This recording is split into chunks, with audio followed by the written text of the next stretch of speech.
serta kebaikan, keberkahan dari Allah Subhanahu wa taala. Baik, pertama kita bersyukur kepada Allah karena kita kembali bisa bertatap muka dalam kajian fikih. Jadi kita lanjut. Kalau kemarin kan pakai Zoom. Nah, ini sudah nampak wajah-wajahnya. Inilah wajah-wajah yang di Zoom kemarin ya. Alhamdulillah. Ya, kita mengkaji fikih mazhab Syafi'i.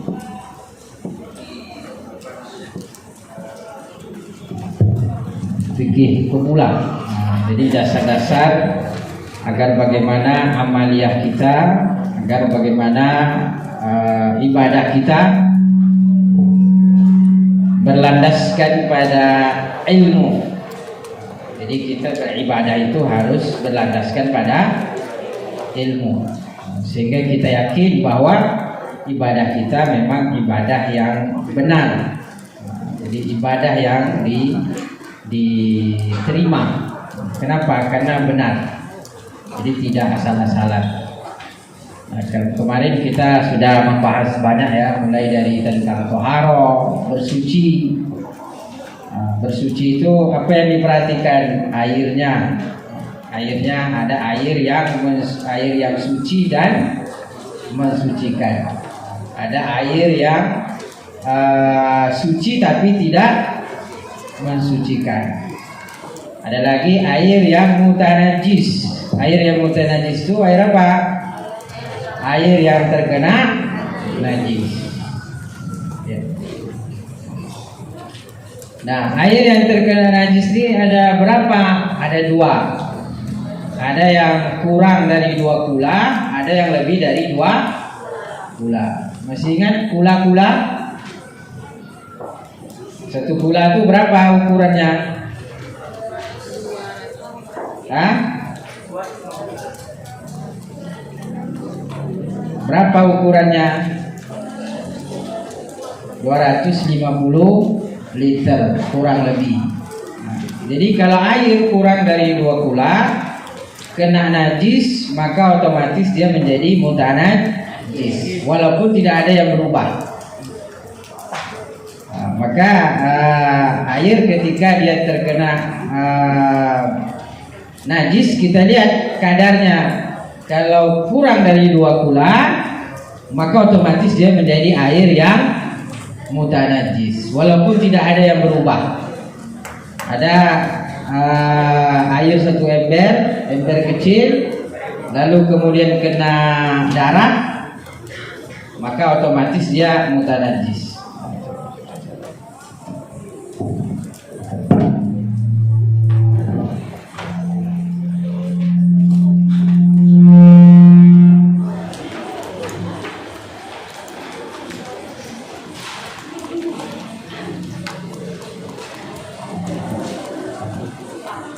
Nah, kalau airnya itu lebih dari 2 kula, lebih dari 2 kula berarti banyak. Berarti lebih dari 250 liter. Nah, kalau lebih dari 2 kula, maka ketika terkena najis dilihat. Kalau tidak ada yang berubah, maka dia tetap air suci dan mensucikan. Tapi kalau dia ada yang berubah, salah satu warnanya, salah satu daripada sifatnya, launuhu warnanya, ta'muhu rasanya. Jadi warna, rasa, sama rihuhu, sama baunya, aromanya. Jadi kalau berubah salah satu itu, walaupun di airnya banyak, airnya 1 sumur. Kalau 1 sumur itu kan tentu dia sudah lebih dari 2 kula. Masuk situ bangkai tikus misalnya, berubah di aromanya, maka air itu menjadi mutanajis. Itu pentingnya kita pentingnya kita memahami daripada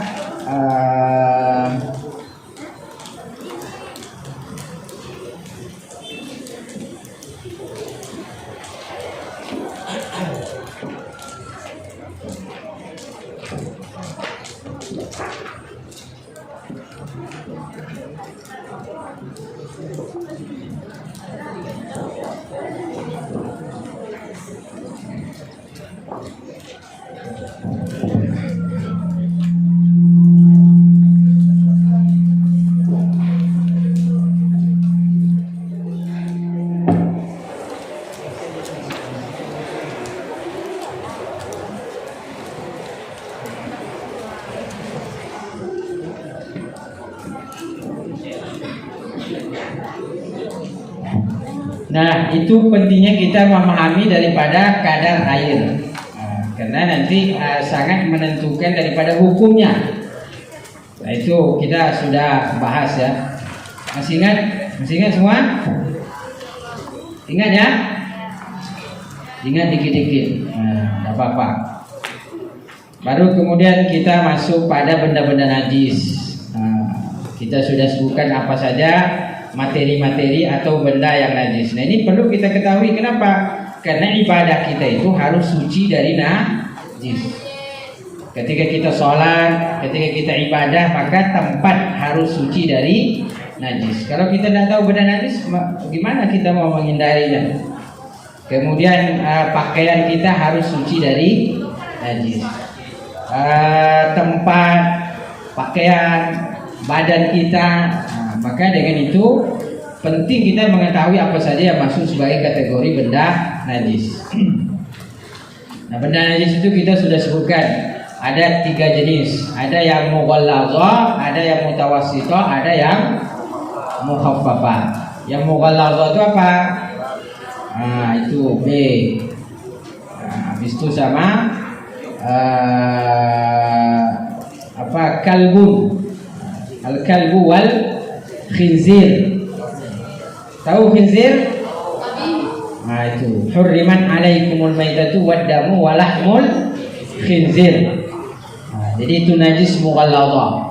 Jadi kalau najis mughallazah, gimana cara membersihkannya? Dicuci sebanyak 7 kali. Aulahunna biturab. Dicuci sebanyak 7 kali, salah satunya menggunakan debu. Najis mutawassithah. Apa najis mutawassithah ini? Najis pertengahan. Ini banyak nih. Rata-rata darah itu najis mutawassithah. Apa lagi? Nanah, najis mutawassithah. Kotoran, nya. Kotoran yang keluar dari depan dan belakang itu najis mutawassithah. Harus dibasuh, dibersihkan.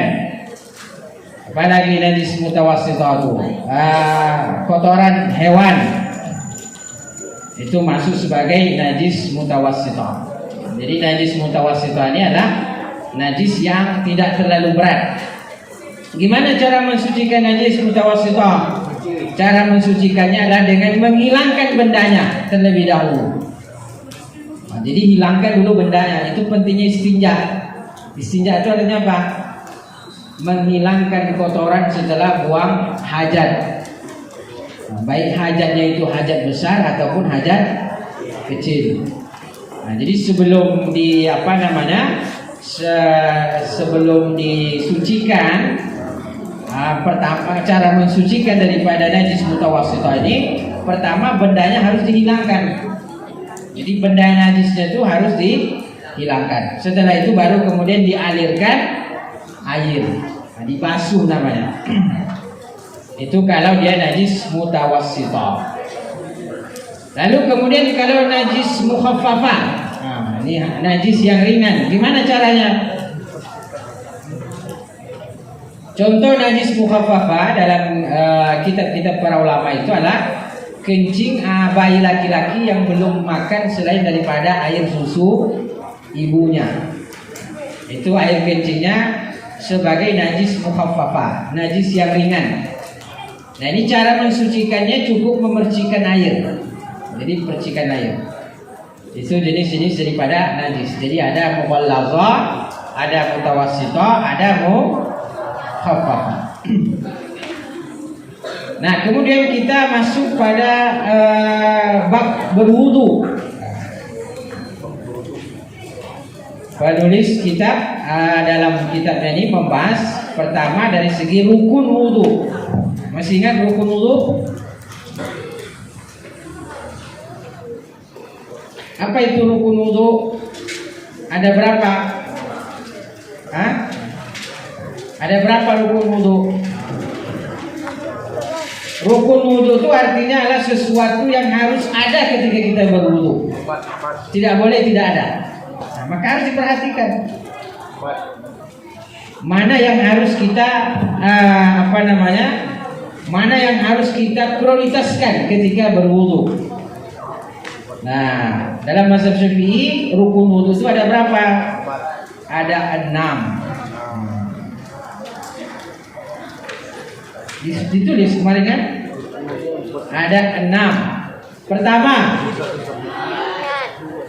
niat inda ghuslil wajhi, berniat ketika membasuh wajah. An-niyah. Apa niatnya? Nawaitul wudu'a li raf'il hadatsil asghari. Kenapa? Karena wudu ini untuk mengangkat hadas kecil, asghar, hadasil asghar. Beda dengan mandi. Kalau mandi wajib, nawaitul ghusla li raf'il hadatsil akbar. Karena dia menghilangkan hadas besar. Nah, maka wudu pertama rukunnya apa? An-niyatu. Yang kedua,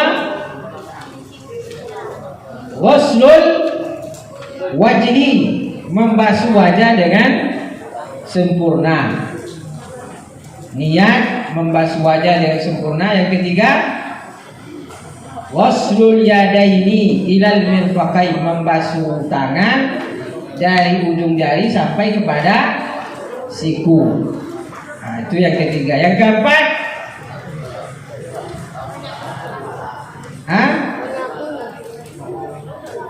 mashu ba'dir ra'si, mengusap sebagian kepala. Itu rukunnya. Tapi nanti kalau kita bicara sunnahnya itu mengusap seluruh kepala. Jadi kalau berwudu mengusap seluruh kepala itu sunnah. Tapi kalau fardunya, rukunnya, wajibnya itu sebagian mengusap. Mengusap itu bedanya dengan membasuh. Apa bedanya mengusap dengan membasuh?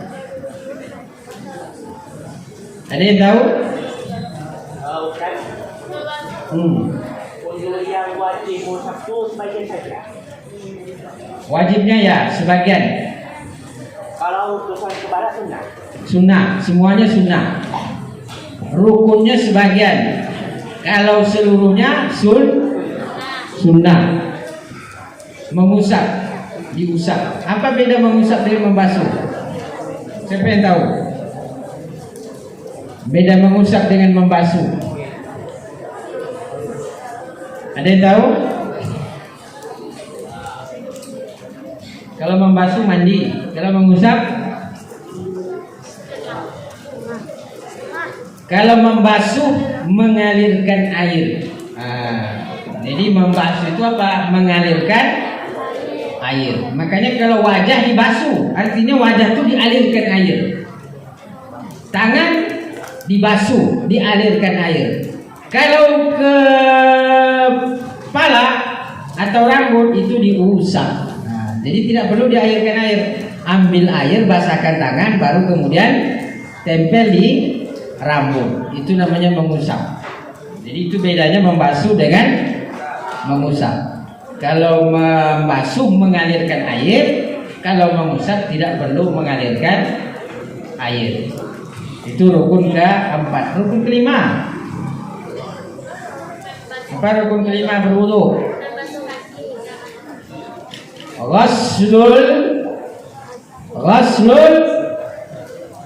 Ghuslul rijlaini. Ghuslul rijlain, membasuh kedua kaki. Membasuh kedua kaki sampai kepada mata kaki. Ilal ka'bain. Jadi membasuh kedua kaki sampai mata kaki. Itu harus tuh. Jangan berwudu hanya ujung-ujung jari kakinya yang dibasuh.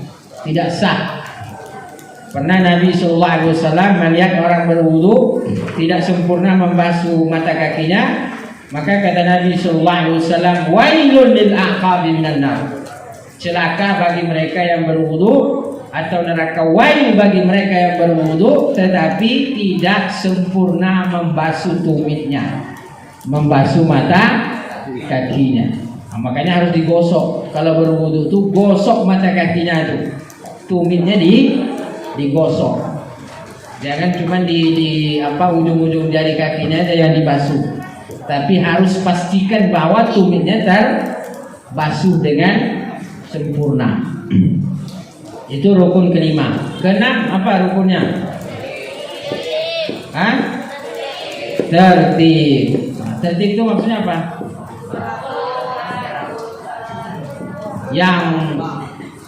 Yang awal didahulukan, yang kemudian dikemudiankan. Maka harus niat, wajah, tangan, kepala, kaki tertib. Nah, itu namanya tertib. Jadi tertib itu mendahulukan yang mesti didahulukan. Jadi tidak boleh berwudu mulai dari tangan dulu baru kemudian wajah. Nah, itu tidak sah wudunya. Itu kalau kita bicara tentang rukun wudu. Nah, tapi kalau kita bicara sunnah wudu banyak. Masih ingat sunnah wudu? Apa aja sunnah wudu? 1. Membaca bismillah. Jadi sebelum berwudu itu dianjurkan membaca bismillah. Membasuh mencuci kedua telapak tangan. Kemudian apa lagi? Al-madmadatu. Apa madmadah? Berkumur-kumur. Biar ketika sholat mulutnya bersih. Terutama habis makan. Karena kalau habis makan takutnya makanan itu nempel di giginya. Pas ketika sholat baru dia keluar muncul. Takutnya pas sholat muncul mau diapain makanan tuh? Mau ditelan lagi.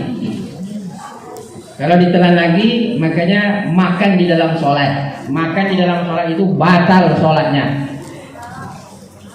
Makanya sebelum sebelum sholat pastikan bahwa insya Allah ketika sholat nanti tidak ada makanan yang muncul. Karena kalau muncul bingung kan? Mau ditelan sholat batal, mau dibuang kemana? Dibuang kemana? Dibuang ke kawan, ke samping. Itu dosa. Kalau ada kantong baju, dibuang di kantong baju. Jadi kalau kita lagi sholat muncul makanan tuh, maka dibuang kemana? Kantong baju. Jangan meludah makanannya yang dibuang. Jangan muntah kawan sebelah nanti. Harus dibuang, bukan ditelan. Karena kalau ditelan sama dengan makan di dalam sholat. Salah satu yang membatalkan sholat itu adalah makan di dalam sholat. Makanya dibuang. Tapi dibuang jangan sembarangan. Dibuangnya itu di mana? Aman, di tempat yang aman. Tidak mengotori masjid. Apalagi sunnah wudu itu? Sunnah wudu istinsyak, memasukkan air ke dalam hidung. Nah, tetapi berkumur-kumur dan beristinsyak ini itu dianjurkan banyak ya, berlebihan. Maksudnya tuh berkumur-kumur tuh diperkuat. Nah, 3 kali istinsyak memasukkan air dalam hidung juga diperkuat. Tapi itu kalau tidak dalam keadaan puasa. Kalau kita puasa sekedarnya saja. Jadi kalau puasa berkumur-kumur sekedarnya. Ini bentar lagi kita insya Allah masuk bulan puasa. Maka kalau berwudu berkumur-kumur sekedarnya. Jangan berkumur-kumur sambil minum air. Itu berdosa, tidak sah, batal. Atau misalnya lagi puasa memasukkan air ke dalam hidung sampai masuk ke ubun-ubun. Nah, itu bisa makruh, bahkan bisa batal puasanya. Makanya kalau lagi puasa berkumur-kumurnya sekedarnya. Lagi puasa istinsyak memasukkan air ke dalam hidung itu juga sekedarnya, tidak berlebihan. Apalagi sunnah wudu?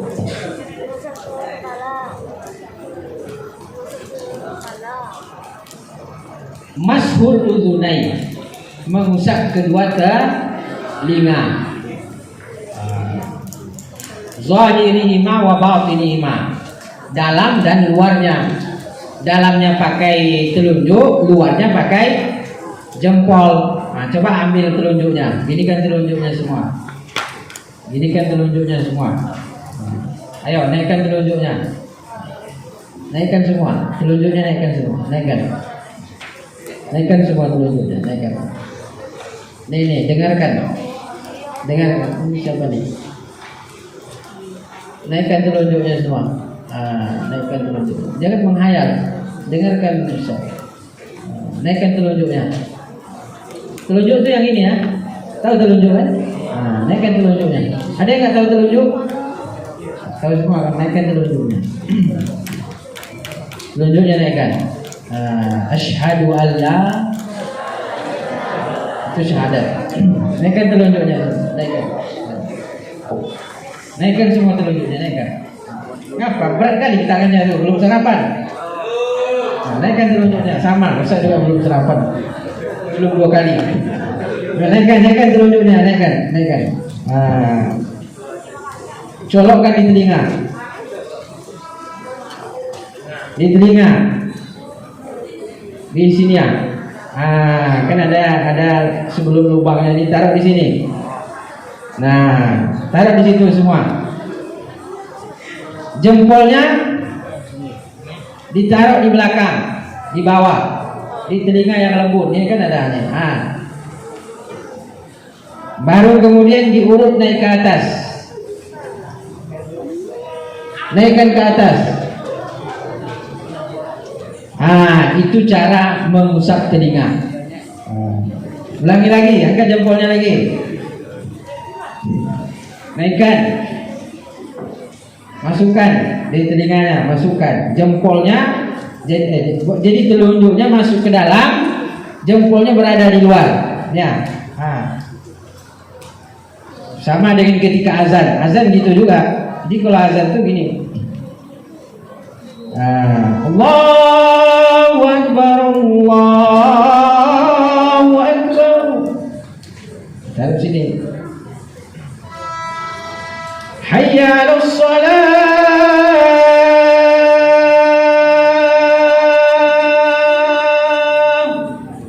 Itu kalau azan. Jadi hayya 'alas shalah itu wajahnya ke kanan, wajahnya, badannya tidak. Hayya 'alal falah. Hilang suara. Jadi jempolnya masukkan lagi jempolnya. Telunjuknya masukkan. Masukkan. Ini yang lain-lain nih. Nih. Ayo. Masukkan telunjuknya. Kenapa enggak masuk telunjuknya? Salah. Masukkan. Masuk. Jempolnya tadi taruh mana? Taruh belakang. Baru kemudian diurut naik ke atas. Itu sunnah. Dua-duanya. Jadi dua-duanya. Itu setelah mengusap rambut. Jadi setelah mengusap rambut, kita ambil lagi air, lalu kemudian kedua telinga. Rambutnya 3 kali, telinganya juga 3 kali. Beda, airnya beda. Jadi bukan dari rambut langsung ke telinga, tetapi rambut itu sendiri airnya. Selesai rambut 3 kali, baru kemudian telinga 3 kali dengan air yang berbeda, air yang baru. Nah, itu sunnah wudu. Apa lagi? Ini kita ulang-ulang dulu. Apa lagi sunnahnya? Siapa yang masih ingat? Menyela-nyela. Menyela-nyela, betul. Menyela-nyela itu gimana? Nih, kalau tangan tuh diginikan. Menyela-nyela, itu menyela. Diginikan. Itu menyela. Kalau kaki gimana? Kaki dimulai dari dari kelingking sebelah kanan. Masukkan jempolnya. Nih. Diurut nanti sampai ke kelingking sebelah kiri. Itu sunnahnya. Dimulai dari kelingking sebelah kanan, diurut sampai ke kiri. Sama dengan ketika kita potong kuku. Potong kuku tuh mulai dari mana kalau potong kuku? Kalau kaki itu mulai dari kelingking kanan. Diurut nanti berakhir di kelingking sebelah kiri. Itu sunnah potong kuku. Jadi jangan main potong aja. Kalau mau dapat sunnahnya. Kalau potong kuku tangan, mulai dari mana? Hah? Sunnahnya mulai dari telunjuk sebelah kanan. Nah, telunjuk sebelah kanan baru diurut ke kelingking. Nah, dari kelingking sebelah kanan pindah ke kelingking sebelah kiri, diurut. Nanti berakhir di mana? Berakhir di jempol sebelah kanan. Nah, itu cara cara daripada motong kuku. Menyela-nyela sama, mandikan mayat juga sama. Nanti kalau udah kita belajar terus sampai mandikan mayat itu nanti disunahkan untuk membersihkan kukunya. Nah, udah pernah mandikan mayat belum? Udah pernah jadi mayat? Praktek mandikan mayat. Nah, jadi kalau mandikan mayat itu kukunya dibersihkan. Dari mana kalau tangan? Sama dari jempolnya. Nah, dibersihkan tengah, manis, baru kemudian kelingking, baru pindah ke kanan, ke kiri, kelingking kiri, terus diurut nanti berakhir di jempol sebelah kanan. Nah, itu kalau membersihkan. Begitu juga dengan kakinya, membersihkan kuku si mayit dimulai dari kelingking kanan diurut sampai nanti kelingking kiri. Itu sunnahnya.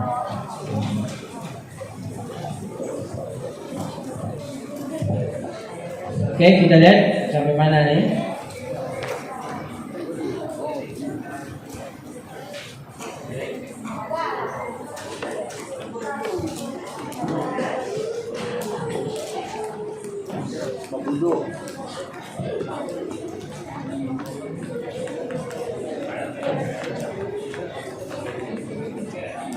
Oh, udah jauh ya.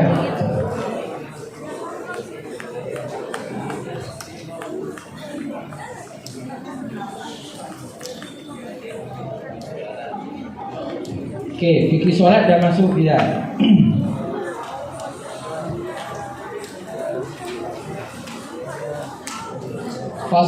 Faslun wa syara'itu wujubis sholat. Ini berbicara tentang syarat wajib sholat. Jadi syarat wajib sholat maksudnya kapan seseorang itu menjadi wajib sholat. Artinya ketika dia wajib sholat maka berdosa dia meninggalkan sholat. Apa syaratnya Islam?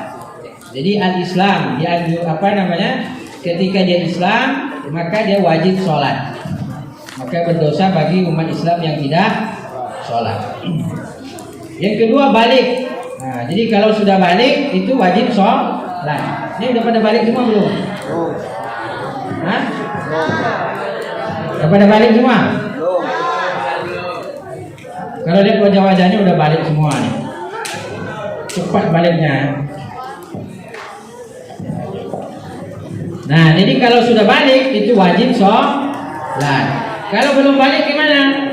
Belum balik itu dianjurkan latihan. Nah, ketika nanti sudah balik tidak berat. Makanya dianjurkan bagi orang tua untuk mengajak anaknya ke masjid walaupun dia belum balik. Umur 7 tahun. Umur 7 tahun aja sudah dianjurkan untuk sholat. Kalau umur 10 tahun tidak mau sholat maka boleh dipukul. Jadi kalau sudah balik wajib dia sholat. Kalau sudah balik. Kalau belum balik dianjurkan sebagai latihan. Jadi kalaupun belum merasa balik tetap sholat sebagai apa? Sebagai latihan dan pahalanya untuk orang tuanya. Jadi kalau sayang sama orang tua banyak-banyak sholat sebelum balik. Karena nanti kalau sudah balik sholat itu pahalanya balik ke diri sendiri. Nah, tapi kalau belum balik sholat maka sholatnya pahalanya untuk kedua orang tua. Yang ketiga syarat daripada wajib sholat adalah berakal. Ini berakal semua? Aman akalnya? Aman semua? Ada yang ragu? Kalau yang ragu kita bawa ke rumah sakit jiwa. Berakal, berakalnya artinya dia sehat akalnya. Sehat akalnya artinya tidak gila. Jadi kalau dia gila, maka tidak wajib sholat. Jadi kalau tidak mau sholat, misalnya jadi orang gila aja. Kalau tidak mau sholat, orang yang sudah balik ketika dia tidak sholat itu kemungkinannya ada dua. Pertama, kemungkinan dia haid kalau perempuan ya kan, nifas. Yang kedua, kemungkinan dia gila. Jadi kalau sudah balik tidak sholat, maka kemungkinan pertama dia haid. Tapi itu perempuan, kalau laki-laki nggak ada yang haid kan? Tapi kalau sudah balik tidak sholat, tidak gila juga, berarti kemungkinan haid juga.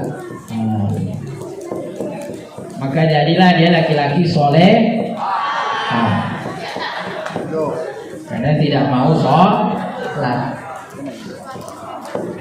Yang kedua kemungkinan dia gila. Tapi gila ini adalah ujian, cobaan, pemberian dari Allah Subhanahu wa taala. Maka orang gila itu diringankan. Jadi orang gila itu tidak berdosa ketika dia tidak sholat. Karena syarat wajib sholat itu adalah berakal.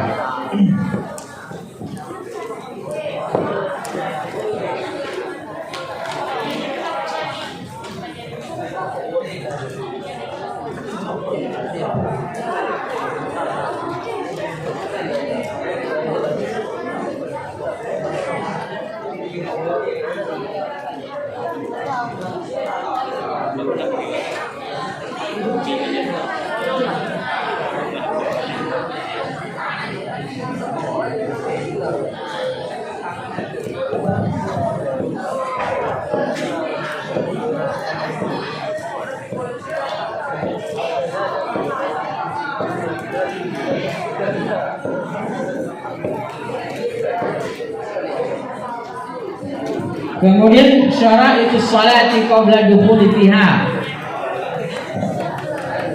Oke, ada pertanyaan? Jangan itu. Oke, jangan ngobrol sendiri-sendiri. Perhatikan Ustaz, perhatikan. Nggak ada suara. Jangan ada suara. Nggak ada suara. Mau belajar atau mau ngobrol?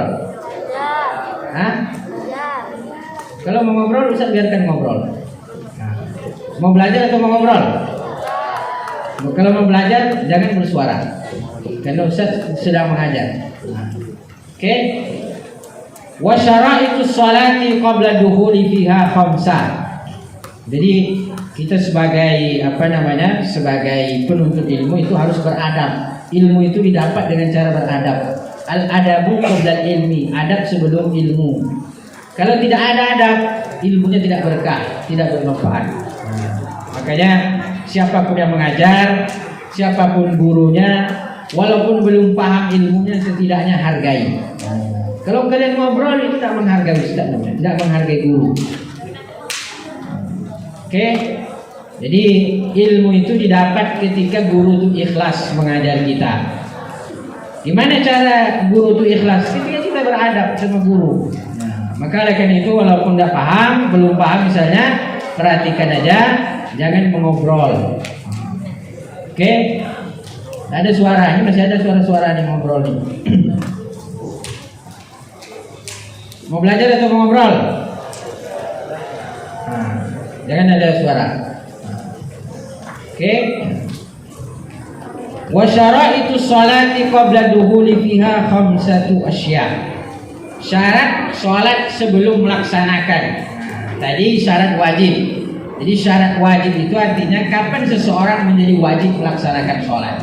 Berdosa dia ketika tidak sholat. Kalau syarat itu sholat qabla dukhuli fiha, ini dia sudah wajib. Tetapi apa yang mesti terpenuhi ketika dia ingin sholat? Ini ada 5 hal. Yang pertama, taharatul a'dha minal hadasi wan najas. Jadi yang pertama itu taharatul a'dha minal hadas wan najas. Ini yang sudah kita bahas. Jadi sucinya anggota badan daripada hadas dan najis. Itu pertama. Jadi sebelum sholat itu harus suci badan dari hadas kecil, hadas besar, dan juga dari najis. Itu yang pertama. Suci anggota badan dari hadas dan najis. Nah, makanya itu kenapa kita belajar hadas kecil itu apa, hadas besar itu apa, bagaimana cara bersuci dari hadas kecil, bagaimana cara bersuci dari hadas besar, lalu kemudian bagaimana cara mensucikan najis. Karena ketika kita sholat, badan kita harus suci dari hadas kecil maupun hadas besar, dan juga harus suci dari mana? Dari najis. Maka harus tahu cara mensucikannya. Yang kedua, wasitrul aura bilibasin tahirin.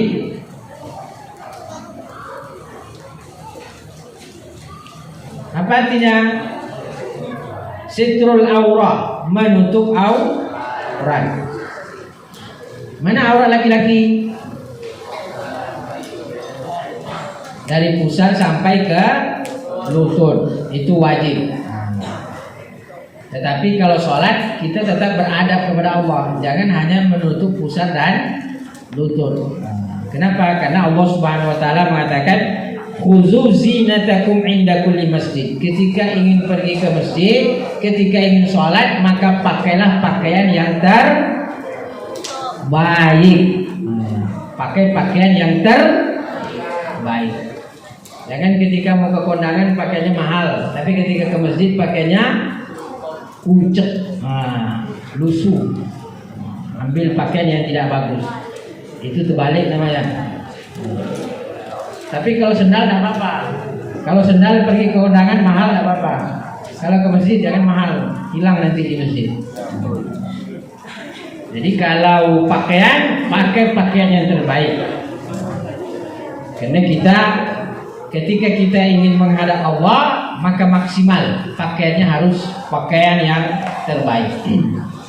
Maka di sini kita lihat sitrul aura bilibasin tahir. Kalau auratnya laki-laki dari pusar sampai lutut, kalau perempuan semua badannya aurat kecuali muka dan telapak tangan. Kecuali muka dan telapak tangan.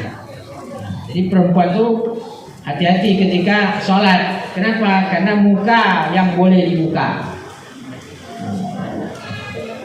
Kalau dagu ini aurat nih. Jadi perempuan harus tahu nih, dagu ini aurat. Dagu. Makanya ada mukna yang seperti ini, hanya sampai di leher, ini yang terbuka, itu bermasalah. Makanya muknanya itu kalau bisa sampai sini muknanya tuh.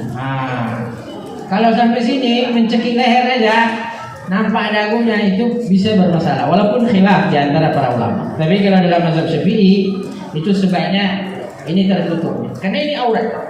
Kenapa? Karena muka itu kan sampai sini. Muka itu sampai ini. Paham yang perempuan? Jadi muknanya itu agak naikkan di sini. Muknanya itu jangan di leher. Apalagi pakai jilbab yang hanya diikatkan di leher saja. Udah kayak mau mati aja gantung diri jilbabnya kan. Ininya masih nampak. Terutama dalam sholat. Karena ini aurat. Jadi harus perhatikan tuh. Sekarang kan sudah ada tuh yang jual mukna menutup sampai ke dagu.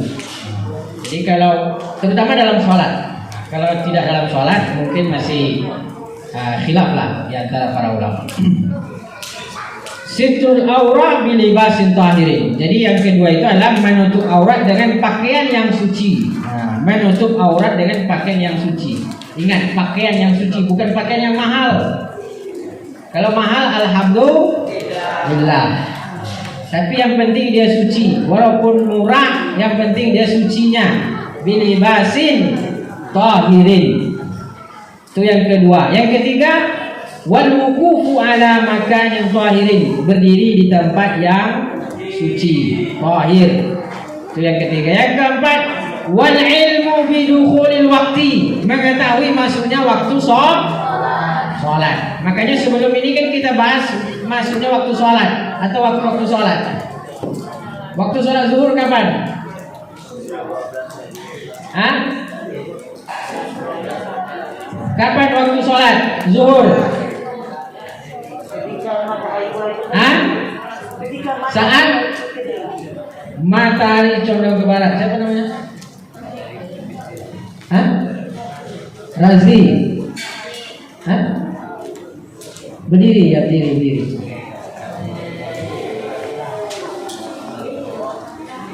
Siapa namanya tadi? Razik. Itu Razik itu dia ingat pelajaran yang berlalu. Kalau ada hadiah, Ustaz kasih hadiah, tidak ada pula. Mau dikasih HP, nanti Ustaz ada HP. Kasih upload saja lah. Upload dulu.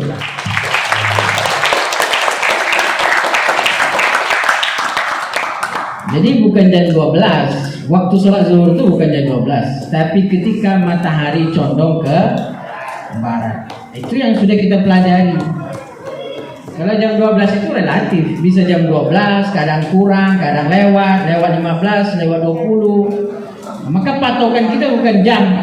Patokan kita adalah matahari. Ketika matahari condong ke barat, berarti masuk waktu sholat zuhur. Makanya syarat syarat sholat sebelum kita masuk dalam sholat, al-ilmu bidukhulil waqti, mengetahui masuknya waktu sholat. Waktu sholat subuh kapan? Siapa yang ingat? Ya, silakan. Siapa namanya? Hah?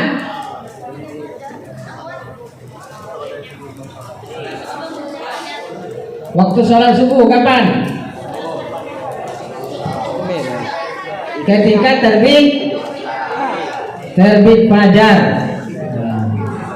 Terbit fajar, ya. Jadi terbit fajar. Fajar shadiq namanya. Fajar shadiq.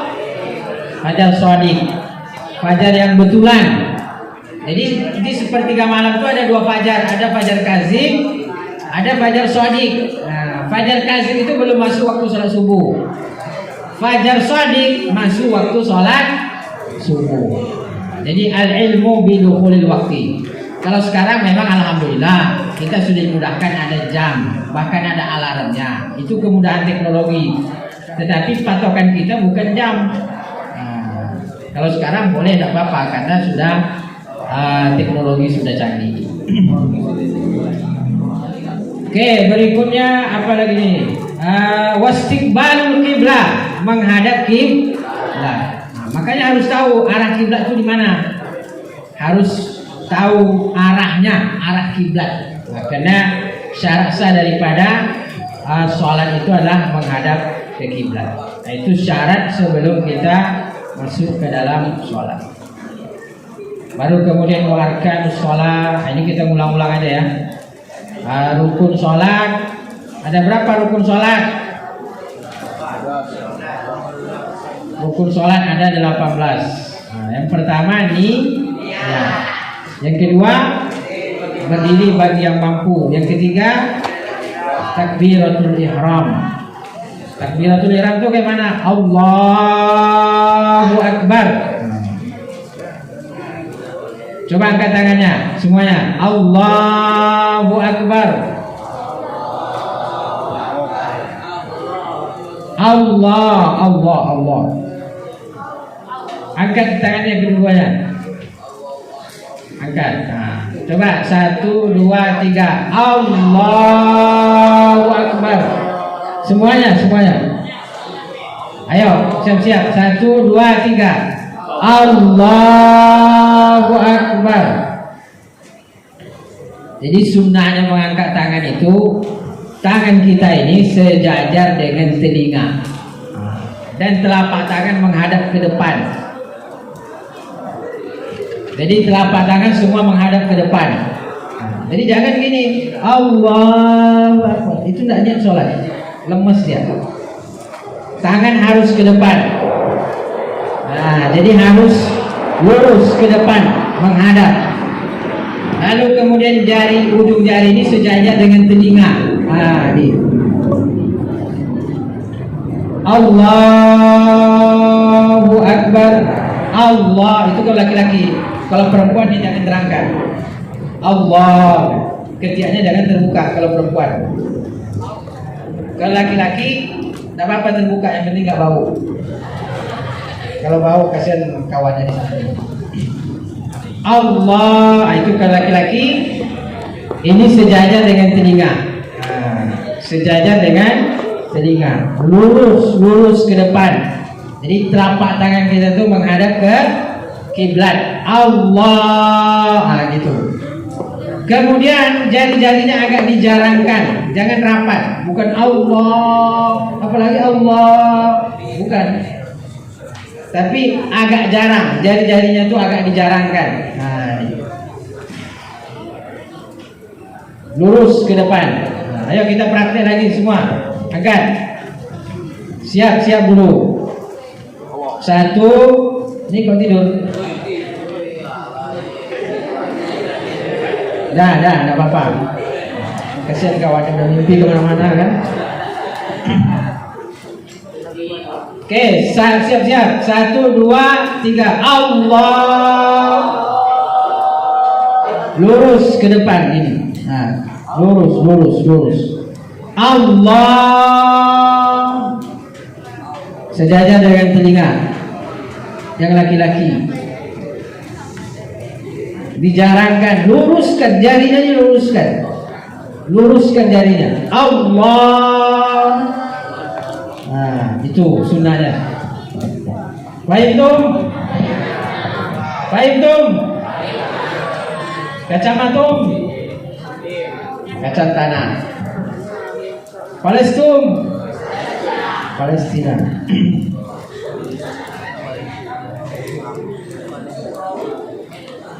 Itu takbiratul ihram. Kemudian membaca Al-Fatihah dan bismillah bagian darinya. Rukunnya juga adalah membaca Al-Fatihah. Jadi wajib. Apa kata Nabi sallallahu alaihi wasallam? La salata liman lam yaqra bi Fatihatil kitab. Tidak sah salat bagi mereka yang tidak membaca Al-Fatihah. Dan bismillah adalah bagian daripada Al-Fatihah. Ini dalam mazhab Syafi'i. Jadi kalau kita salat maka wajib baca bismillah. Allahu Akbar. Bismillahirrahmanirrahim. Alhamdulillahi Rabbil Alamin. Jadi harus dimulai dengan bismillah. Oke, berikutnya 5 dan 6 ruku dan tumahnina. Jadi ruku dan tumahnina. Ruku itu rukun kelima. Tumahnina, apa arti tumahnina? Tumahnina itu diam sejenak. Jadi ruku, diam sejenak. Baca subhana rabbiyal azim wa bihamdi, subhana rabbiyal azim wa bihamdi, subhana rabbiyal azim wa bihamdi. Baru nanti i'tidal. I'tidal dan tumahnina. Ini tumahnina ini harus ada. Jadi jangan ruku langsung naik. Atau misalnya i'tidal langsung sujud. Harus ada waktu diam sejenak. Itulah yang disebut dengan tumahnina. Kemudian 11 dan 12 duduk di antara 2 sujud dan tumahnina. 13 dan 14 duduk akhir dan tasyahud. Jadi duduk akhir itu adalah rukun, tasyahud juga adalah rukun. Sudah hafal semua tasyahud? Coba baca bareng-bareng.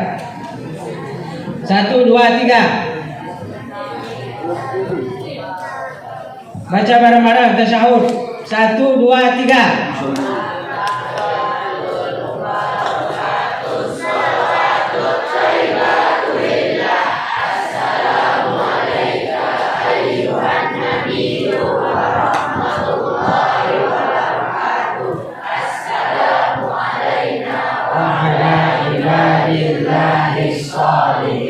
Asyhadu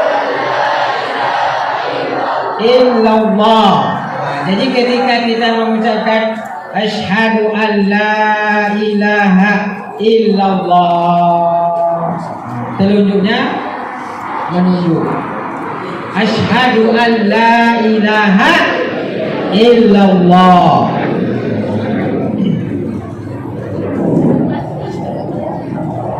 Jadi bukan at-tahiyatu ya. Haknya perhatikan. Haknya itu bukan sukun. Haknya itu kasroh.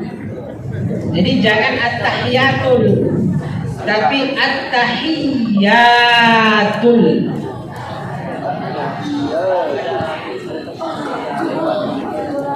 At-tahiyatul, haknya itu kasroh, bukan sukun. Tadi banyak mengucapkan sukun.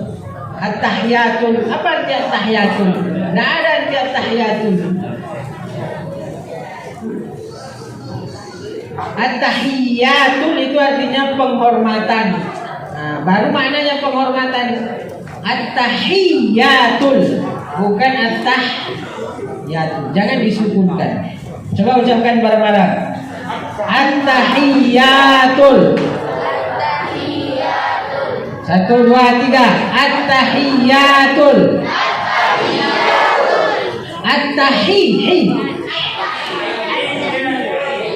At-tahiyatul. Jadi jangan at-tahiyatul. At-tahiyatul itu artinya apa? Tuyul. Ular.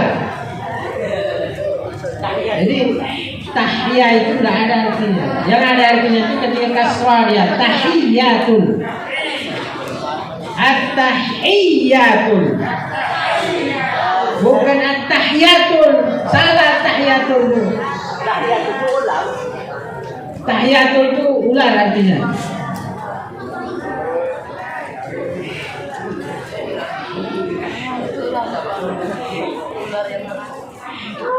Duduk akhir dan tasyahud, berselawat kepada Nabi sallallahu alaihi wasallam.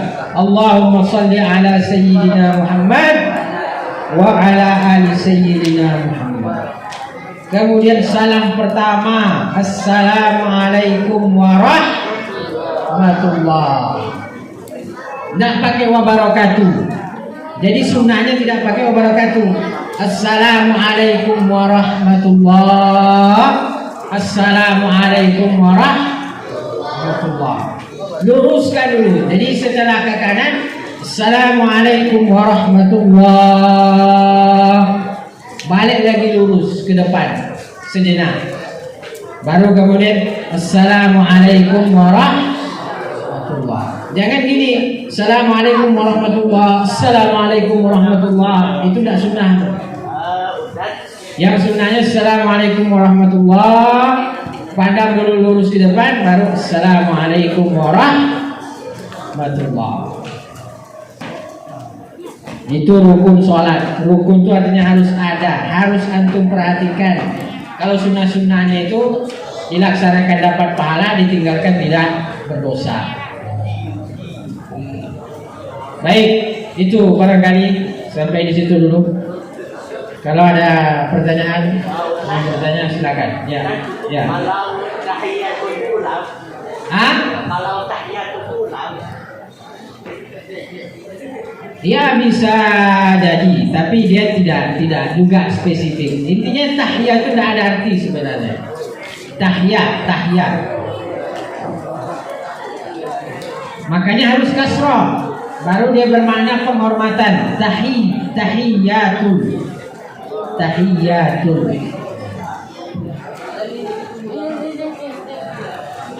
Jadi harus betul mengucapkan, jangan sekedar mengucapkan tapi tidak betul.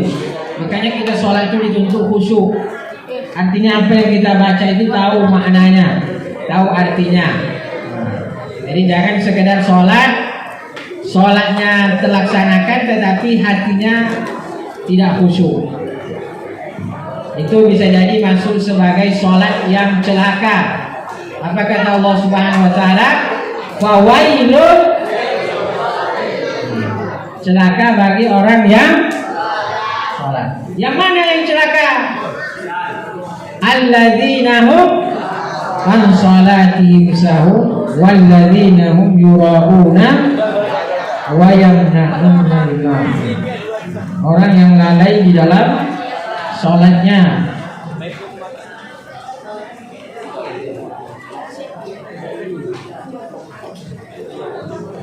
Oke, ada lagi pertanyaan? Ya, silakan. Siapa namanya? Aulia. Hah? Aurin. Ya, pokoknya itulah.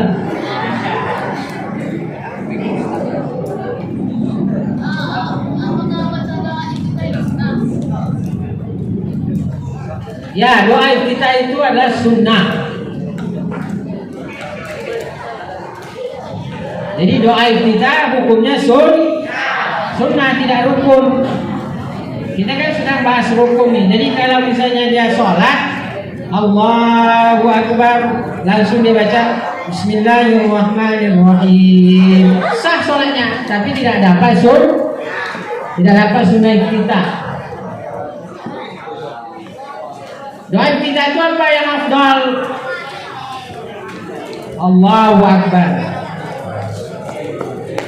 kabira walhamdulillahi katsira wa subhanallahi bukratan inni wajjahtu wajhiya lilladzi fataras samawati wal arda hanifan musliman wa ma ana minal musyrikin. Inna salati wa nusuki wa mahyaya wa mamati lillahi rabbil alamin la syarika lahu wa bidzalika umirtu wa ana itu boleh. Ada lagi doa kita yang lain.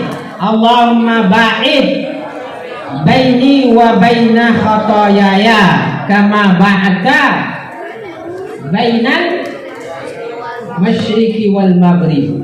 Allahumma nakini minal khotoya kama naqaita thawbal abyadha minal danas.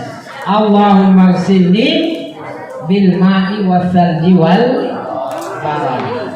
Boleh yang tadi, boleh yang kedua. Boleh digabungkan dua-duanya. Boleh diambil semua. Tapi kalau lagi imam sebaiknya jangan semuanya, kasihan makmumnya, kepanjangan. Jadi boleh dua-duanya, boleh salah satunya. Boleh ini wajhatu wajhiya lilladzi fataras samawati wal arda hanifan musliman wa ma ana minal musyrikin. Boleh juga Allahumma ba'id baini wa baina khotoyaya kama ba'ata bainal masyriqi wal maghrib. Boleh dua-duanya, boleh salah satunya, boleh dua-duanya, sunnah. Doa kita adalah sunnah. Ini hafal yang mana? Hafal ini wajah itu atau hafal Allahumma baik? Hah? Allahumma baik nggak hafal? Hafalkan dua-duanya biar dapat pahala banyak. Tapi kalau masih hafal salah satunya, alhamdulillah. Takutnya dua-duanya nggak hafal. Oke, baik. Ada lagi? Ya, ini siapa namanya? Hah? Arfan.